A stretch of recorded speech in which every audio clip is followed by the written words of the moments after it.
ब्रजेश भाटी ने सोचा भी नहीं था कि परिवार के साथ भाग जाने के बाद भी उसकी प्रेमिका रह चुकी संध्या पुरी उसे खोज निकालने और बदला लेने के लिए एकता भाटी की हत्या करवा देगी। लेकिन आखिर संध्या ने ऐसा क्यों किया? नमस्कार दोस्तों, क्राइम चैनल पर आपका स्वागत है। आई होप आप सब लोग बहुत अच्छे होंगे। दोस्तों, कहानी में आगे बढ़ें उससे पहले मैं यही कहना चाहूँगी कि अगर आप चैनल पर नए हैं या अभी तक आपने चैनल को सब्सक्राइब नहीं किया है तो चैनल को सब्सक्राइब कर लीजिए और साथ ही बेल आइकन प्रेस कर दीजिए। लाइक करना बिल्कुल मत भूलें। तो चलिए दोस्तों, जानते हैं कि आखिर संध्या ने ऐसा क्यों किया। महानगर मुंबई से करीब 120 किलोमीटर की दूरी पर स्थित पुणे शहर में 21 नवंबर 2018 को दो जगहों पर हुई गोलीबारी ने शहर के लोगों के दिलों में डर पैदा कर दिया था। इस गोलीबारी में एक महिला की मौत हो गई थी और क्राइम ब्रांच का एक अधिकारी घायल हो गया था। उस अधिकारी की हालत गंभीर बनी हुई थी। घटना चंदन नगर थाने के आनंद पार्क इंद्रायणी परिसर की सोसाइटी स्थित धनदीप इमारत के अंदर घटी। सुबह के समय 3 गोलियां चलने की आवाज़ से वहां रहने वाले लोग चौंके। गोलियों की आवाज़ इमारत की पहली मंजिल और दूसरी मंजिल के बीच बनी सीढ़ियों से आ रही थी। आवाज़ सुनते ही पहली और दूसरी मंजिल पर रहने वाले लोग अपने फ्लैटों से बाहर निकल आए। वहां का दृश्य देखकर उनका कलेजा मुंह को आ गया। सीढ़ियों पर एकता ब्रजेश भाटी नाम की युवती खून से लथपथ पड़ी थी। वह पहली और दूसरी मंजिल के 3 फ्लैटों में अपने परिवार के साथ किराए पर रहती थी। शोर शराबा सुनकर इमारत में रहने वाले अन्य लोग भी वहां आ गए। लोग घायल महिला को अस्पताल ले गए, लेकिन डॉक्टरों ने उसे मृत घोषित कर दिया। अस्पताल द्वारा थाना चंदन नगर पुलिस को सूचना दे दी गई। सुबह सुबह इलाके में घटी इस सनसनीखेज घटना की खबर पाकर थाना चंदन नगर के थाना प्रभारी राजेंद्र मुलिक अपनी टीम के साथ अस्पताल की तरफ रवाना हो गए। अस्पताल में राजेंद्र मुलिक को पता चला कि एकता भाटी को उसके फ्लैट पर ही गोलियां मारी गई थी। डॉक्टरों ने बताया कि एकता को 2 गोलियां लगी थी। एक गोली उसके पेट में लगी थी और दूसरी सिर को भेदते हुए आर पार निकल गई थी। थाना प्रभारी अस्पताल में 2 कांस्टेबलों को छोड़कर घटनास्थल पर पहुंच गए।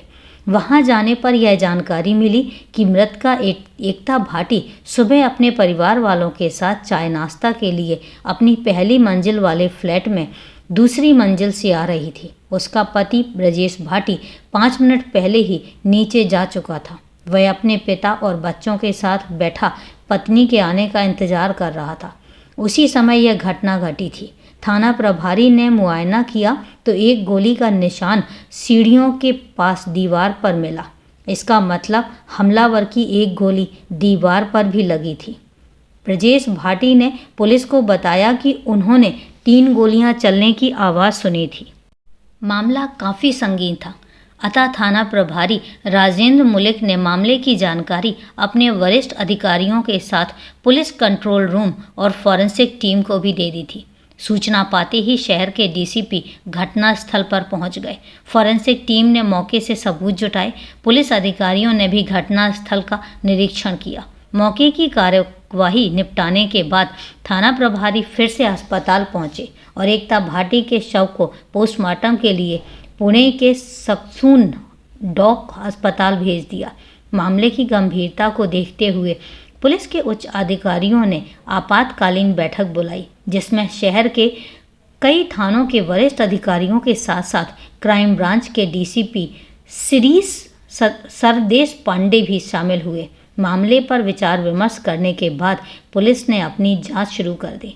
महानगर मुंबई हो या फिर पुणे, इन शहरों में छोटी बड़ी कोई भी घटना घटती है तो स्थानीय पुलिस के साथ क्राइम ब्रांच अपनी समानांतर जांच शुरू कर देती है। डीसीपी श्री सरदेश पांडे ने भी एकता भाटी की हत्या की गुत्थी सुलझाने के लिए 2 टीमें गठित की, जिसकी कमान उन्होंने इंस्पेक्टर रघुनाथ जाधव और क्राइम ब्रांच यूनिट 2 के इंस्पेक्टर गजानंद पवार को सौंपी। सीनियर अफसरों के निर्देशन में स्थानीय पुलिस और क्राइम ब्रांच ने तेजी से जांच शुरू कर दी। उन्होंने सबसे पहले पूरे शहर की नाकाबंदी करवाकर अपने मुखबिरों को सजग कर दिया। मृतक एकता भाटी का परिवार दिल्ली का रहने वाला था। इसलिए मामले के तार दिल्ली से भी जुड़े होने का संदेह था। इसके साथ साथ उन्होंने घटना की तह तक पहुंचने के लिए आसपास लगे सारे सीसीटीवी कैमरों की फुटेज को खंगालना शुरू कर दिया।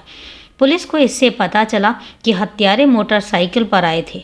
वह मोटरसाइकिल पुणे वडगांव शेरी के शिवाजी पार्क के सामने लावारिस हालत में खड़ी मिली। यह भी जानकारी मिली कि मोटरसाइकिल पुणे की मार्केट से चोरी की गई थी। मोटरसाइकिल वहां छोड़कर वह सारसबाग की तरफ निकल गए थे। लिहाजा क्राइम ब्रांच की टीम हत्यारों की तलाश में जुट गई।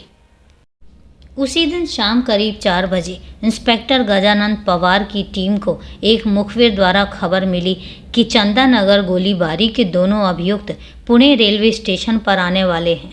वे प्लेटफॉर्म नंबर 3 से 5:30 बजे छूटने वाली झेलम एक्सप्रेस से दिल्ली भागने वाले हैं। यह खबर उनके लिए काफ़ी महत्वपूर्ण थी। यह खबर अपने वरिष्ठ अधिकारियों को देकर वह हत्या के आरोपियों की गिरफ्तारी की योजना तैयार करने में जुट गए। गाड़ी छूटने से पहले उन्हें अपना मोर्चा मजबूत करना था, इसलिए उन्होंने इस मामले की खबर चंदानगर पुलिस के साथ साथ बड़गांव पुलिस और पुणे स्टेशन के सीआरपी को भी दे दी। इंस्पेक्टर गजानंद पवार अपनी टीम और क्राइम ब्रांच के इंस्पेक्टर रघुनाथ जाधव की टीम ने पुणे रेलवे स्टेशन के प्लेटफॉर्म नंबर 3 पर खड़ी झेलम एक्सप्रेस पर शिकंजा कस लिया। स्थानीय पुलिस टीम भी रेलवे स्टेशन के प्लेटफॉर्म नंबर 3 पर नजर रखे हुए थी, जबकि इंस्पेक्टर गजानंद पवार कांस्टेबल मोइनुद्दीन शेख के साथ स्टेशन के सीसीटीवी के कैमरों के कंट्रोल रूम में बैठकर आने जाने वाले मुसाफिरों को बड़े ध्यान से देख रहे थे। जैसे जैसे गाड़ी छूटने का समय नज़दीक आ रहा था, वैसे वैसे उनकी बेचैनी बढ़ती जा रही थी। एक बार तो उन्हें लगा कि शायद अभियुक्तों ने अपना इरादा बदल दिया होगा, लेकिन दूसरे ही क्षण उनकी निगाहें चमक उठी। गाड़ी छूटने में सिर्फ 10 मिनट बचे थे, तभी उन्होंने बदहवासी की हालत में 2 संदिग्ध लोगों को तेजी से बोगी नंबर 9 की तरफ बढ़ते हुए देखा। यह समय पुलिस के लिए बहुत महत्वपूर्ण था। इंस्पेक्टर गजानंद पवार ने पुलिस टीमों को सावधान कर दिया। वह खुद कोच नंबर 9 के पास पहुंच गए। उन्होंने आगे बढ़कर उन दोनों को डिब्बे में चढ़ने से रोक दिया और उनके अपनी आईडी दिखाने के लिए कहा। उनमें से एक ने अपनी आईडी दिखाने के बहाने अपनी जेब से रिवॉल्वर निकाला और इंस्पेक्टर गजानंद पवार को अपना निशाना बनाकर 3 गोलियां चला दी।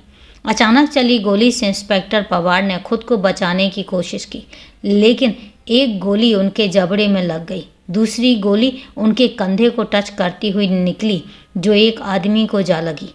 प्लेटफॉर्म पर चली गोलियों की आवाज़ से स्टेशन पर मौजूद मुसाफिरों में भगदड़ मच गई। इसी भगदड़ का लाभ उठाकर बदमाश अपनी रिवॉल्वर लहराते हुए भागने लगे, लेकिन इसमें वो सफल नहीं हो सके। कुछ दूरी पर मुस्तैद इंस्पेक्टर रघुनाथ जाधव ने दौड़कर इंस्पेक्टर गजानंद पवार को संभाला। अन्य पुलिस वाले हमलावरों के पीछे भागे। स्टेशन से निकलकर दोनों हमलावर सड़क पर भागने लगे। पुलिस भी उनके पीछे थी। सड़क पर चल रही भीड़ की वजह से पुलिस उन पर गोली भी नहीं चला सकती थी।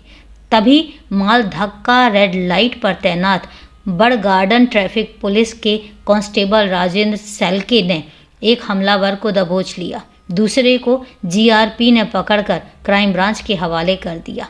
हमलावरों की गोली से घायल इंस्पेक्टर गजानंद पवार और घायल आदमी को पास के ही रूबी अस्पताल में भर्ती करवा दिया गया, जहां घायल आदमी की मृत्यु हो गई थी, जबकि इंस्पेक्टर गजानंद पवार की हालत नाजुक बनी हुई थी। पकड़े गए हमलावरों से पूछताछ की गई तो उनमें से एक ने अपना नाम शिवलाल उर्फ शिवा बाबूलाल राव बताया, जबकि दूसरा उसका 19 वर्षीय बेटा मुकेश उर्फ मोंटी शिवलाल राव था। दोनों ही मूल रूप से राजस्थान के पाली जिले के रहने वाले थे, पर फिलहाल दिल्ली के उत्तम नगर में रहते थे। उन्होंने एकता भाटी की हत्या करने का अपराध स्वीकार किया। क्राइम ब्रांच को दोनों हमलावरों से गहन पूछताछ करनी थी, इसलिए दूसरे दिन उन्हें पुणे के प्रथम मेट्रोपॉलिटन मजिस्ट्रेट गजानन नंदनवार के सामने पेश कर उन्हें 7 दिन के पुलिस रिमांड पर ले लिया। रिमांड अवधि में उनसे पूछताछ की गई तो पता चला कि मृतका एकता भाटी के पति ब्रजेश भाटी का दिल्ली के किसी महिला के साथ प्रेम प्रसंग चल रहा था। यानी एकता पति की प्रेम कहानी की भेंट चढ़ी थी। इस हत्याकांड के पीछे की जो कहानी निकल कर आई वो बेहद ही दिलचस्प और दिल दहला देने वाली थी।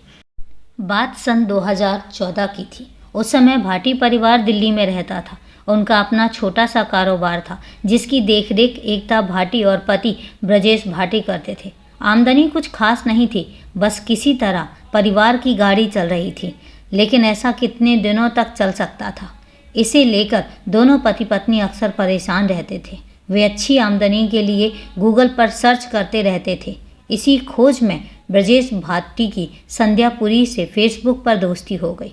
दोनों की यह दोस्ती बहुत जल्द प्यार में बदल गई। संध्या पुरी खूबसूरत युवती थी। ब्रजेश भाटी ने अपने फेसबुक प्रोफाइल में खुद को अनमैरिड लिखा था, जबकि वह शादीशुदा और 2 बच्चों का बाप था। ब्रजेश भाटी को अनमैरिड जानकर ही संध्या पुरी ने उसकी तरफ दोस्ती का हाथ बढ़ाया था। संध्या पुरी ब्रजेश भाटी को लेकर खुशहाल जीवन के सुनहरे सपने देखने लगी। संध्या पुरी के इस अंधे प्यार का चतुर चालाक ब्रजेश भाटी ने भरपूर फायदा उठाया। उसने संध्या पुरी से शादी करने का वादा कर उससे काफ़ी पैसा भी ऐंठा। साथ ही उसने संध्या की कार भी हत्या ली थी। इस तरह ब्रजेश भाटी संध्या पुरी के पैसों पर मौज कर रहा था। जब संध्या पुरी ने ब्रजेश पर शादी का दबाव डालना शुरू किया तो वह योजनानुसार संध्या पुरी की कार बेचकर परिवार सहित पुणे चला गया। पुणे जाने के बाद ब्रजेश और एकता ने कैटरिंग का काम शुरू कर दिया। शुरू में उनके लिए यह काम कठिन था, लेकिन धीरे धीरे सब ठीक हो गया। उनकी और परिवार की मेहनत से थोड़े ही दिनों में उनका यह कारोबार चल निकला। उन्होंने पुणे की कई आईटी कंपनियों में अपनी एक खास जगह बना ली थी। उन कंपनियों के खाने के डिब्बों की जिम्मेदारी उनके ऊपर आ गई थी। उनके खाने में जो टेस्ट था वह किसी और के डिब्बों में नहीं था। काम बढ़ा तो पैसा आया तो उनके परिवार का रहन सहन भी बदल गया। उन्होंने पुणे के एक पॉश इलाके की धनदीप बिल्डिंग में 3 फ्लैट किराए पर ले लिए। 2 फ्लैट बिल्डिंग की पहली मंजिल पर थे और एक दूसरी मंजिल पर था। दूसरी मंजिल के फ्लैट में उन्होंने अपना बेडरूम बनाया था। पहली मंजिल का एक फ्लैट उन्होंने अपने दोनों बच्चों और पिता के लिए रखा था। दूसरे फ्लैट को उन्होंने खाने का मेस बना लिया था। मेस में काम करने के लिए नौकर और नौकरानी भी रख ली थी, जो खाना बनाने और टिफ़िन तैयार करने का काम किया करते थे। सुबह की चाय नाश्ता पूरा परिवार साथ साथ नीचे वाले फ्लैट में करता था। ब्रजेश के शादीशुदा होने की जानकारी जब संध्या पुरी को हुई तो उसके पैरों तले से ज़मीन खिसक गई, क्योंकि वह ब्रजेश को दिलो जान से चाहती थी। उसने सपने में भी नहीं सोचा था कि जिस शख्स पर उसने अपना तन मन धन सब कुछ न्यौछावर कर दिया वह 2 बच्चों का बाप भी है। संध्या को इस पर बहुत दुख हुआ। वह ऐसे धोखेबाज को सबक सिखाना चाहती थी, लेकिन वह दिल्ली से फरार हो चुका था। संध्या हार मानने वालों में से नहीं थी। उसने निश्चय कर लिया कि वह ब्रजेश भाटी को ढूंढ कर ही रहेगी, इसके लिए भले ही उसके कितने भी पैसे खर्च क्यों ना हो जाएं। लिहाजा वह अपने स्तर से ब्रजेश को तलाशने लगी और उसकी कोशिश रंग लाई। उसे फरवरी 2017 में पता चल गया कि ब्रजेश इस समय पुणे में अपने परिवार के साथ रह रहा है। वह उसके पास पुणे चली आई। वहाँ वह उसके घर वालों से भी मिली। पहले तो ब्रजेश ने संध्या को पहचानने से इनकार कर दिया, लेकिन जब उसने अपने तेवर दिखाए तो वह लाइन पर आ गया। संध्या ने जब शादी की बात कही तो उसने शादी करने से इनकार कर दिया। उस समय ब्रजेश की पत्नी एकता ने संध्या को बुरी तरह से बेइज्जत करके घर से निकाल दिया। इससे नाराज और दुखी होकर संध्या दिल्ली लौट आई। ब्रजेश को सबक सिखाने के लिए उसके खिलाफ उत्तम नगर थाने में बलात्कार और धोखाधड़ी की रिपोर्ट दर्ज करवा दी। रिपोर्ट दर्ज हो जाने के बाद दिल्ली पुलिस ने ब्रजेश भाटी को पुणे से गिरफ्तार कर तिहाड़ जेल भेज दिया। करीब 1.5 महीने जेल में रहने के बाद वह जमानत पर बाहर आ गया तो संध्या पुरी ने उससे अपनी कार और पैसों की मांग शुरू कर दी। इस पर ब्रजेश भाटी के परिवार वालों और संध्या पुरी में जमकर तकरार हुई। तब संध्या ने धमकी दी कि अगर उसकी कार और पैसे वापस नहीं मिले तो पूरे परिवार को नहीं छोड़ेगी। भाटी परिवार ने इसे संध्या पुरी की तरफ से एक कोरी धमकी समझा था। ब्रजेश भाटी से छली जा चुकी संध्या पुरी ने भाटी परिवार को सबक सिखाने का फैसला कर लिया। वह उसे साकार करने में जुट गई। वह जिस तरह तड़प रही थी उसी तरह धोखेबाज ब्रजेश को भी तड़पते देखना चाहती थी। इस काम में उसके एक जान पहचान वाले शख्स ने उसकी मदद भी की। उसने संध्या की आपराधिक प्रवृत्ति वाले शिवलाल उर्फ शिवा बाबूलाल राव से मिलवाया। संध्यापुरी ब्रजेश भाटी की पत्नी एकता भाटी की हत्या कराना चाहती थी। इसके लिए उसने शिवलाल उर्फ शिवा को मोटी सुपारी दी। सुपारी लेने के बाद शिवा अपने बेटे मुकेश उर्फ मोंटी राव के साथ पुणे पहुंच गया। पुणे आकर दोनों ने पहले ब्रजेश भाटी के घर की पूरी तरह से रेकी की और घटना के दिन उन्होंने पुणे मार्केट से एक मोटरसाइकिल चुरा ली और सुबह सुबह आकर एकता भाटी को अपना निशाना बनाकर वहां से भाग निकले। वे शहर के बाहर निकल जाना चाहते थे, लेकिन पुलिस के सक्रिय होने पर वे पुणे में ही रह गए थे। उन्हें पता था कि पुणे से शाम 5:30 बजे दिल्ली के लिए झेलम एक्सप्रेस जाती है। इसी ट्रेन से उन्होंने दिल्ली भाग जाना उचित समझा। इसलिए शाम 4 बजे तक उन्होंने सारस बाग के एक होटल में अपना समय बिताया। फिर वे प्लेटफॉर्म नंबर 3 पर खड़ी झेलम एक्सप्रेस में चढ़ने के लिए उनका अपना सामान लेकर वहां गए। शिवलाल ने शक होने पर गोली चला दी, जिससे इंस्पेक्टर गजानंद पवार घायल हो गए। शिवलाल उर्फ शिवा बाबूलाल राव और मुकेश उर्फ मोंटी राव से पूछताछ करने के बाद क्राइम ब्रांच की एक टीम संध्यापुरी को गिरफ्तार करने दिल्ली निकल गई। 26 नवंबर 2018 को दिल्ली में उत्तम नगर पुलिस की सहायता से संध्यापुरी को भी गिरफ्तार कर लिया। पुलिस संध्या को पुणे लेकर आई। पूछताछ के बाद संध्यापुरी ने पूरी कहानी बता दी। पुलिस ने संध्यापुरी, शिवलाल और उसके बेटे मुकेश और मोंटी को कोर्ट में पेश करवाकर यरवदा जेल भेज दिया और इस तरीके से पुलिस की सूझबूझ से एक कत्ल की गुत्थी सुलझी। तो दोस्तों, ये थी अभी तक की पूरी कहानी। मिलते हैं फिर कल एक नई कहानी में, लेकिन उससे पहले कहानी के बारे में आपकी क्या राय है कमेंट करके ज़रूर बताएं। और इसके बाद मिलते हैं कल। तब तक अपना ध्यान रखें, सुरक्षित रहें और खुश रहें।